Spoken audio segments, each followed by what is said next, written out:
आरोपी कृष्णा आंधळे हा गेल्या 51 दिवसांपासून फरार आहे आणि आता त्याच्या वडिलांना आणि आईला इथं चौकशीसाठी बोलावलेलं आहे। सरपंच हत्ये प्रकरणी आता सीआयडी कडून कृष्णा आंधळेच्या आई वडिलांची ही चौकशी होतीये आणि त्यांना सीआयडीने आता चौकशीसाठी बोलावलेलं आहे।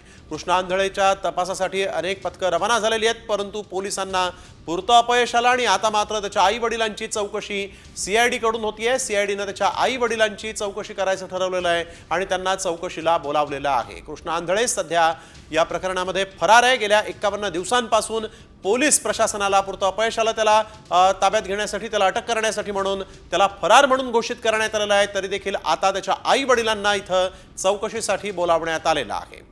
गुन्हेगारी पार्श्वभूमीचा आहे कृष्णा आंधळे, 9 गंभीर गुन्हे त्याच्यावर दाखल आहेत। त्याच्या आई वडिलांची आता सीआयडी चौकशी होणार आहे। खंडणी, लूटमार, चोरी यासारख्या गुन्ह्यांमध्ये कृष्णा आंधळेचा सहभाग आहे।